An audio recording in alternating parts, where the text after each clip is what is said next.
Well, hey, everybody, welcome to church. You glad to be here this weekend? Awesome.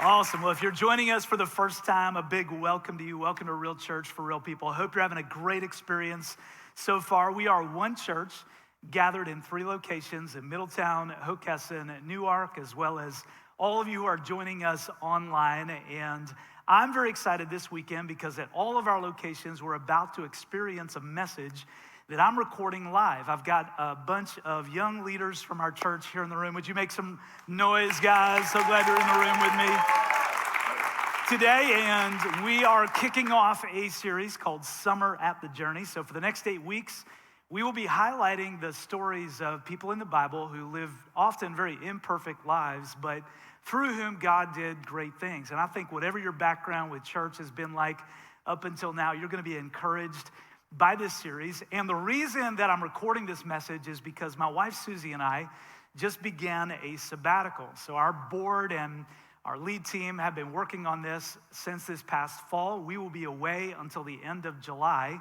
And over the next few weeks, we'll be away to rest, reconnect with God, with each other, with our kids, and renew our vision for what we call Journey City, our vision for our region. And Susie and I love this church very, very much. We are planning to stay here for many years to come to serve you. So this is more than just a vacation.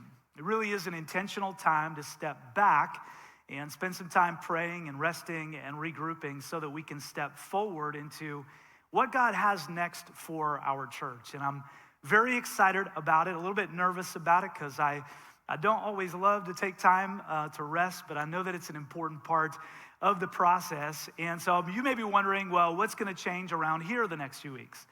And the answer is basically nothing, except that you're going to have an opportunity to hear from some great voices from inside our church and outside the journey, including some of my favorite pastors from around the country. And I'm very excited about that. Our board and lead team, our staff are going to be continuing to guide our church and all of our leaders here, serving you as we always do, week in and week out. And most of all, what I want you to know most is Jesus will be here. So I hope you will be to just keep gathering, connecting, and serving, leaning into your faith as we head into summer.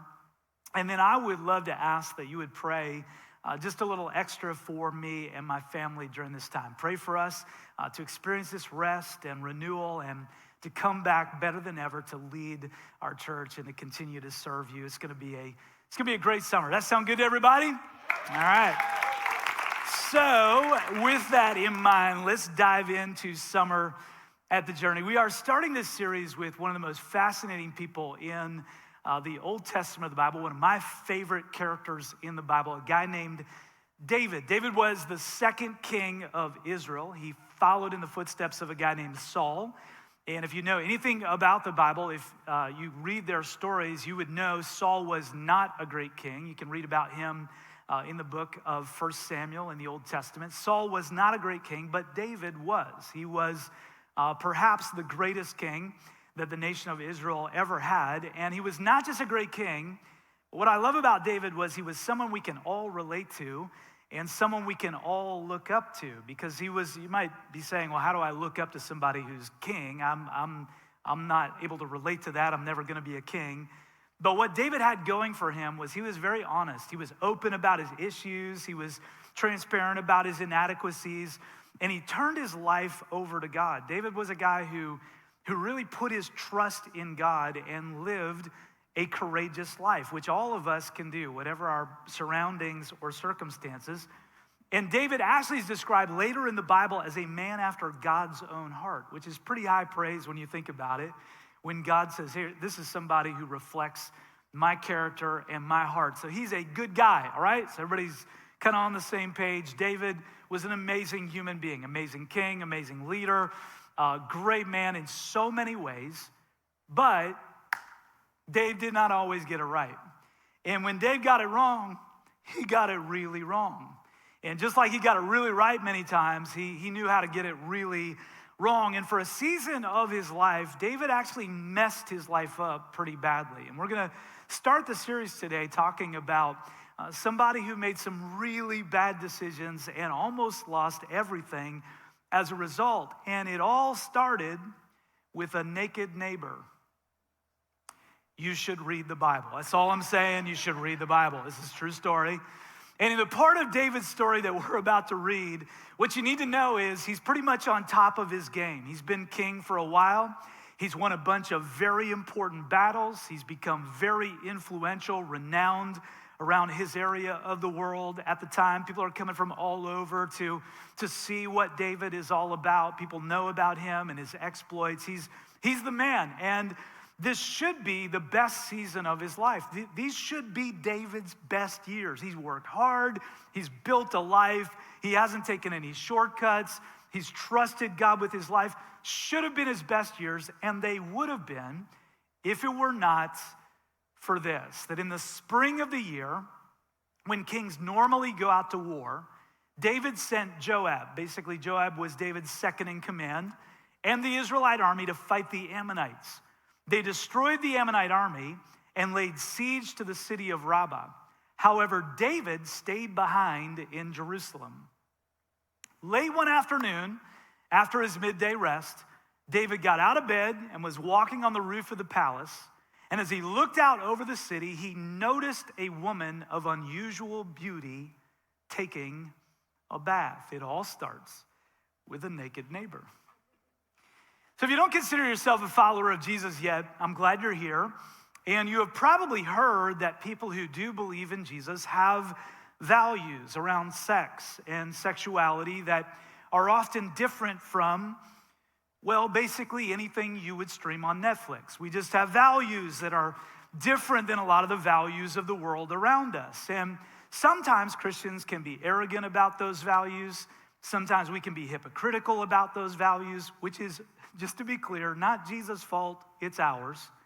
But we do have values that come from knowing Jesus. We have this way of seeing our lives and seeing our sexuality and seeing our decisions that is informed not just by whatever is culturally appropriate or acceptable, but by what we believe God shows us in his word and through the character and teaching of Jesus. And Dave is about to violate one of those values. And for me, this hits home. I was about 7 years old when I first got exposed to pornography. The way I remember it, some other kid said, "Hey, you should look at this." And I did. And I didn't know why, but I liked it. And that started a battle in my life that I still have to, all of these years later, be on guard against being reopened. If I'm going to honor Jesus with my life, and again, I understand for some of you today, you don't share these values. I get that.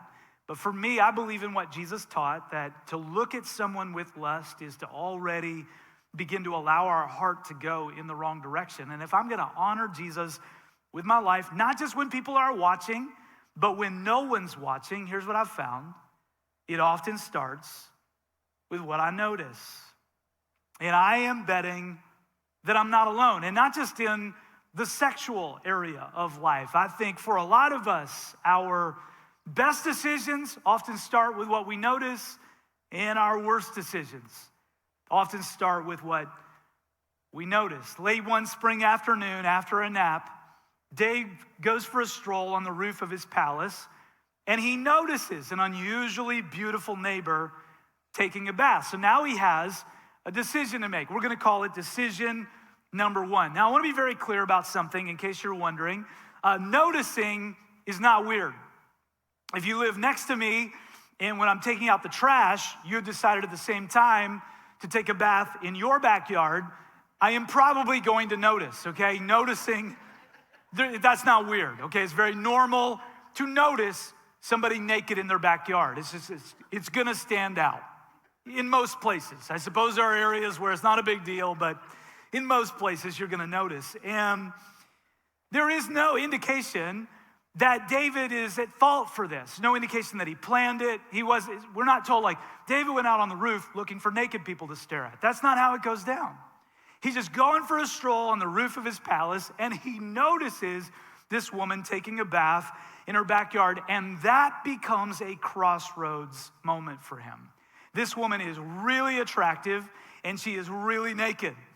What am I gonna do? This is decision number one. Do I look away, or do I get a better look? That's decision number one. It's very simple. Do I go, oh, okay, she's naked. Who do I need to text? Do I say, she's naked, probably need to go back inside, watch ESPN? Or do I go, oh, she's naked. Can I get a little closer? Can I get a better look at how naked she is? Now, we did not pre-record this message because I thought this moment would be uncomfortable, but I'm betting it is. So decision number one, do I look away or do I get a better look? I wonder how many of us, and again, it could be in the area of sex or sexuality, but really could be in any area of our lives. I wonder how many of us are noticing something or someone right now. And it's not like it's a sin. It's not like it's some wrong thing we didn't intend to notice. We're just noticing and we're thinking, well, what's the harm in noticing? But there's a principle that we're going to see throughout Dave's story. Here it is. It's so important. When it comes to doing the right thing, the sooner the better. When it comes to doing the right thing, the sooner the better. The sooner we make the right call when it comes to feeding sexual desires that could lead us away from our values as followers of Jesus, for all of us who've put our faith in Jesus, the sooner we can do that, the better. The sooner we make the right decisions with our finances, the better. The sooner we face the reality of a relationship that's suffering, the better. The sooner we get honest about what we're really going through and tell the truth about what we're struggling with, the better. Just the sooner, the better. But Dave doesn't think about any of that on this particular afternoon. He's not thinking the sooner the better. His head is somewhere else. And we know that because here's what we read next. He sent someone to find out who she was. And he was told she is Bathsheba, the daughter of Eliam, and the wife of Uriah the Hittite. He sent someone. That is decision number two. Decision number one was, do I look away or do I get a better look?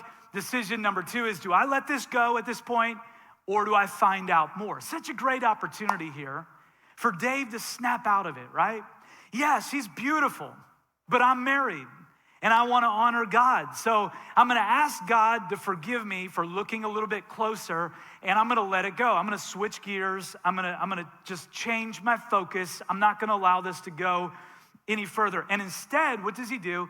He sends someone to find out more about her, and he finds out this woman has a name. Take a Bathsheba. That's her name. Might be a coincidence, but her name is Take a Naked Bathsheba, all right? So that's her name. He finds out what her name is. And now he's in this place where he's taken it one step further. Now, I want you to notice something. We don't know who Dave sends, okay? So the writer of scripture here does not tell us who Dave sent to find out more about this woman that he's been looking at, but we do know that whoever it is trying to help. Because when they come back, they're trying to help Dave get back on track, because when they come back, they say, hey, the woman you've been looking at, her name is Bathsheba, and she is Eliam's daughter, and she is Uriah's wife. Like, hint, hint, Dave. This is not just a random stranger, and this is not an unmarried woman that you're looking at. This is somebody's daughter, it's somebody's wife. You know, we need people in our lives like that who will kindly point out what we have started not seeing as clearly. That's part of what J groups can do for us. That we need a few people going the same direction we are spiritually who can go. They don't make our decisions for us. If we get in community, it doesn't mean that someone makes our decisions for us, but they can give us an appropriate moment to pause. And that's what happens here. And when Dave hears that this is not just some random person, it's somebody's daughter, it's somebody's wife, he has an opportunity to stop right there. Why? Because when it comes to doing the right thing, the sooner the better. When it comes to doing the right thing, the sooner the better. He can still get back on track pretty easily. But unfortunately, he's not done. Watch this next part. Then David sent messengers to get her. And when she came to the palace, he slept with her. So just started with noticing. But man, now it's moving fast, isn't it? Decision after decision. He sent messengers to get her. That's decision number 3. And when she came to the palace, he slept with her. That's decision number 4. Not long after we moved into our house, this is years ago, but I don't know why, I just remember we had this big spider that found a spot outside our front door. And it would spin its web. It came night after night for several weeks. It would spin its web, and it would wait for us to turn the porch light on because that would attract dinner. And our kids were small at the time. We watched with sick fascination. My wife refused to participate. But the kids and I, we watched with sick fascination as bugs would land in this web and then get stuck. And this spider was so patient. Like if I were the spider, as soon as a bug landed in my web, I'd be like, yeah, what's up now? Here we go. But the spider would stay all the way over in the corner of its web, and that bug would land there. And at first, the bug would be like, trying to get out of the web, putting up a valiant fight, struggling against this situation it found itself in. But over time, the bug's squirming would start to slow down, and moments would pass, and it would just kind of squirm a little bit. And it was clear it was losing the will to fight.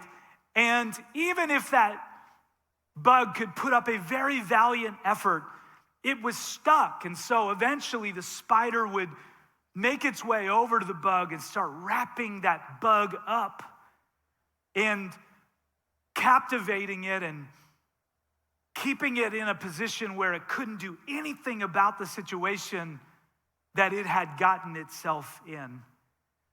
The options just became more and more limited with every strand. And that's kind of David and Bathsheba here. Now, we don't know how involved Bathsheba is in any of this. We don't know her backstory. We don't know how willing she was. We don't know if David misused his power to manipulate her. We don't know some of the backstory, but we just know this, that at this point, both of them are stuck in a web that they never saw coming. It's in the New Testament of the Bible, a man named James says it this way: temptation comes from our own desires, which entice us and drag us away. These desires give birth to sinful actions, and when sin is allowed to grow, it gives birth to death. Now, you may be like, I'm not sure I believe that, and you may not think that the Bible really has anything to say about your decisions, your actions, but when you think about it, whatever you believe about the Bible, all James is saying is what we already know to be true. That when it comes to doing the right thing, the sooner the better. The sooner the better. Messing up our life often starts with a simple, seemingly innocent desire that, left unchecked, leads to temptation. It's not a sin yet, it's just noticing. But left unaddressed, eventually it entices us. And it wraps us up, and it drags us away from God and from our own values and from each other. And then what happens is everything typically begins to snowball. We start making decisions we never dreamed we would make. How many of us have found ourselves in a place where we thought, man, 5 years ago, I never would have compromised like that. Even 6 months ago, I never would have allowed that to come out of my mouth.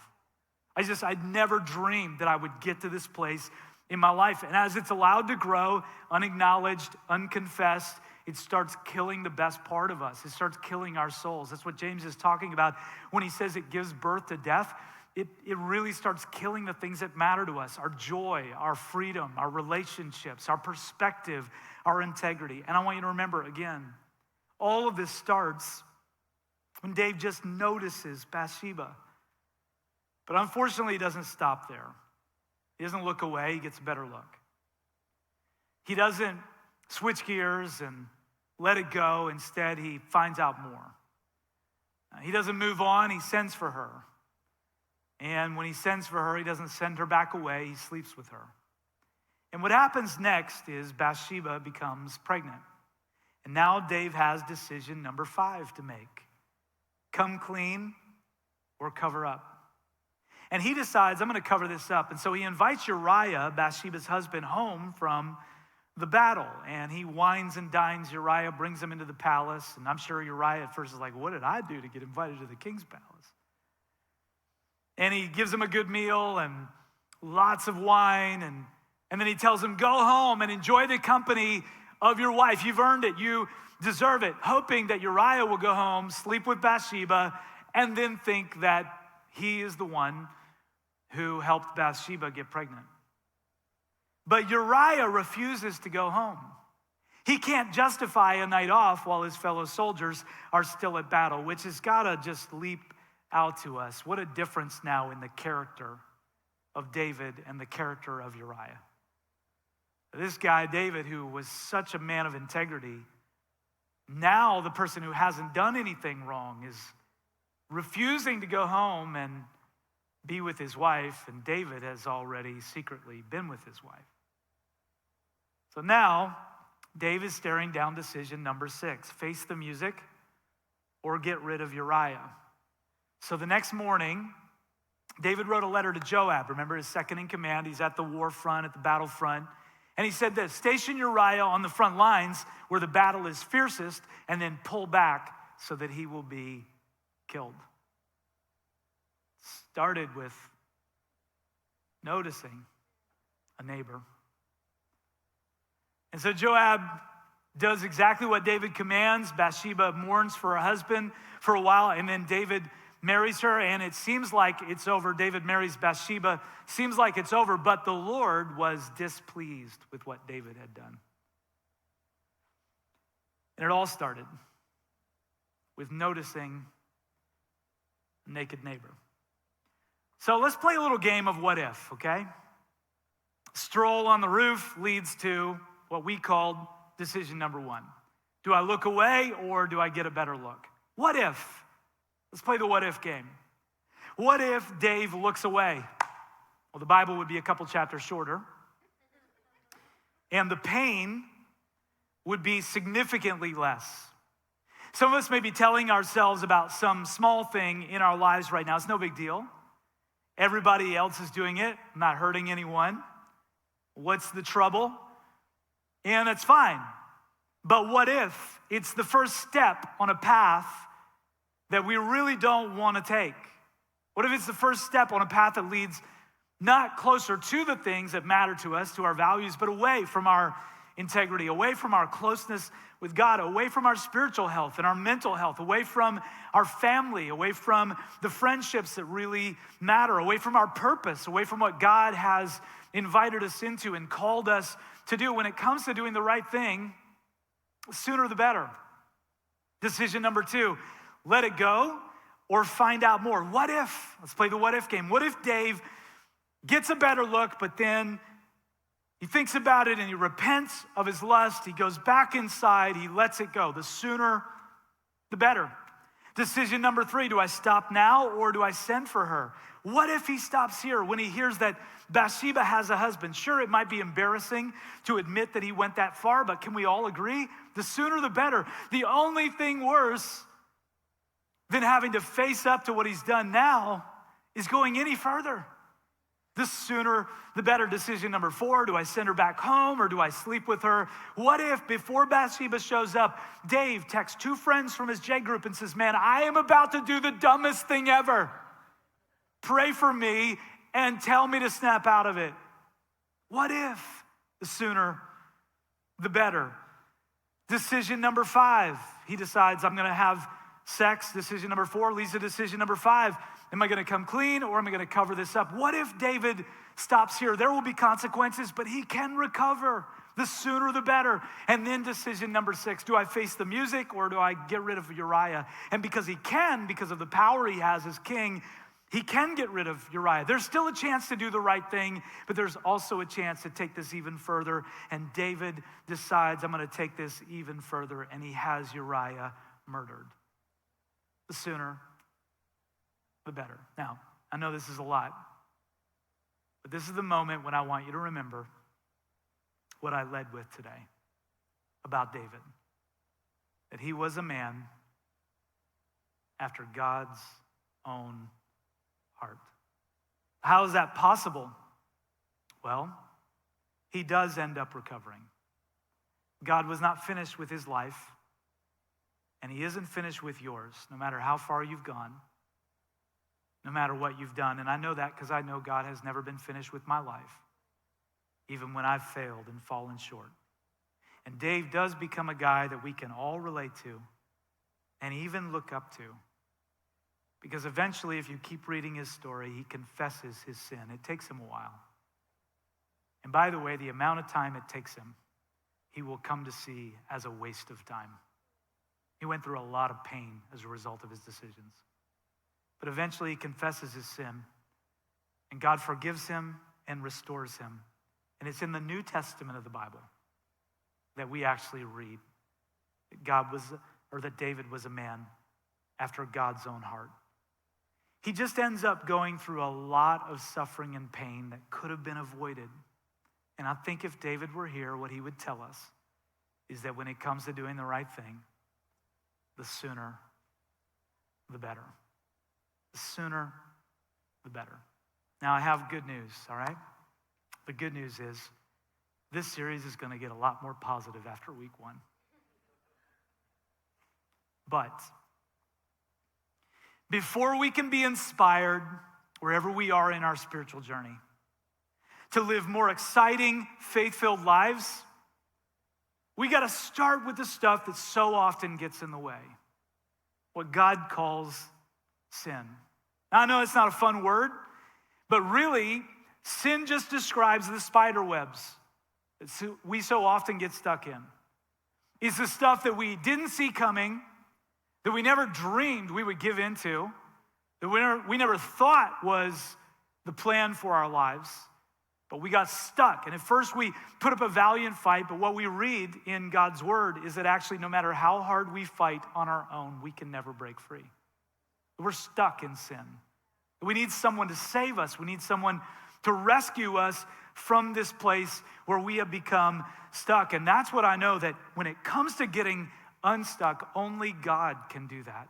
And he does that through his son Jesus. And when God sends a message like this one, or when God sends a concerned friend, or a moment of awareness or regret, or we hear something, or we feel something, or we think something that reminds us that this is not God's best for us, listen, when God does that in your life, it's not to condemn you.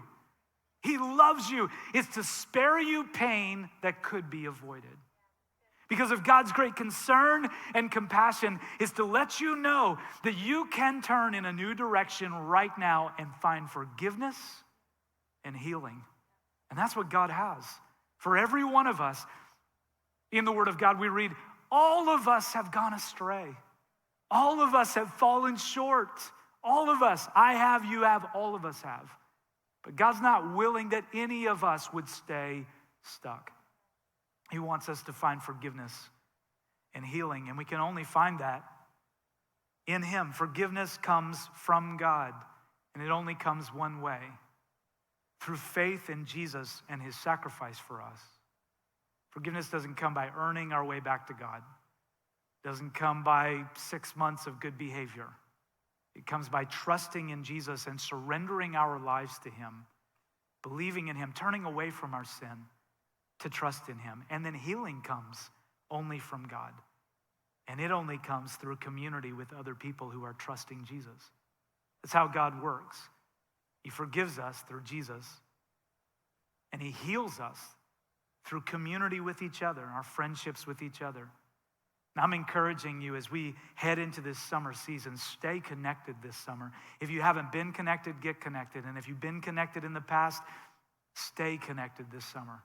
Find a J group, do life with other people, get in community where eventually you can start to get honest with God, with yourself, and with someone else. This is where I am, this is what I'm struggling with, this is how I want to live by God's power, but I'm struggling. Will you pray with me? Will you encourage me? Will you cheer me on? Because whether you are wrestling with decision number 1, or number 2, or number 6, or number 106, when it comes to doing the right thing, listen, the sooner,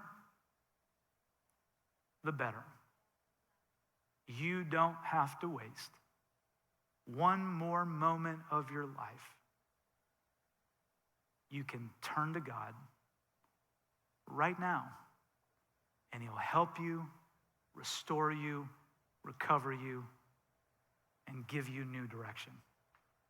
And if you're here today and you would say, man, I'm a believer in Jesus, I believe in God, I gave my life over to him, but I need his strength to keep turning to him, and I need his grace to keep living this life in him. I wonder, all over the room at all of our locations and online, would you just lift your hand toward heaven?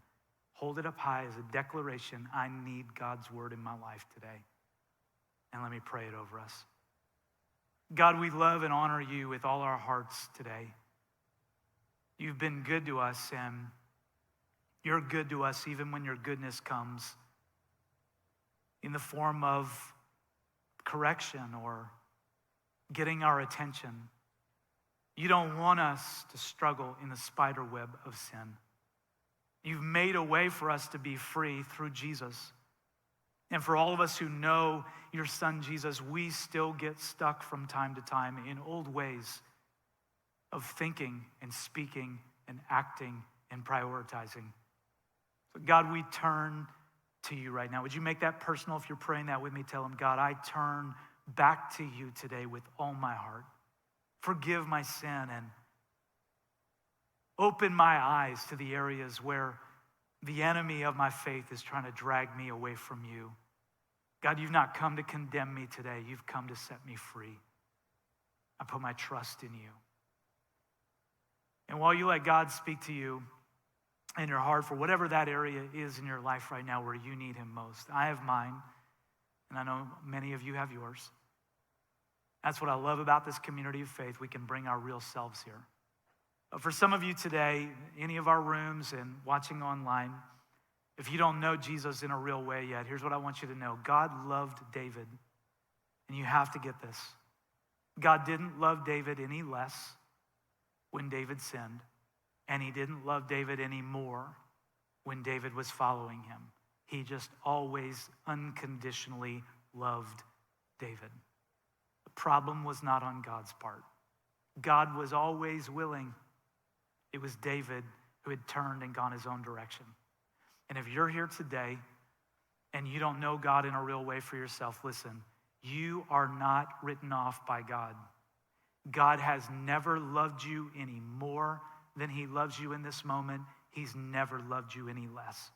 He's always loved you unconditionally, and he made a way that you could have life in him through Jesus. And if you want to take that step today to put your faith in Jesus, who died to forgive your sins and rose again to give you the power to live a new life, you can. I'm going to lead us in prayer again. I'm going to ask everyone to join me. Open your hearts up big to God. And if that's you today, and you want to begin following Jesus, then I want to encourage you. Whisper out a prayer of faith, something like this, right where you are. You can use my words if it helps you. But pray with faith from your heart. Jesus, today, I recognize that I need you. I need you to rescue me, to forgive and save me. I don't want to do life without you anymore. So I give my life over to you. Save me today. And if that's you, while everyone around you says focus on God, if you would say, I'm praying that prayer today, I'm putting my faith in Jesus, I want to ask you just to lift your hand, all of our locations, hold it up high, boldly. Some of our pastors are just paying attention to this to just be able to celebrate that with you in their hearts. But lift that hand up high. I'm putting my faith in Jesus today. Online, you can type the word faith in the comments and let us know you took that step. And then Journey, come on, all of our locations, everybody, would you help me? Let's put our hands together, give Jesus all the praise.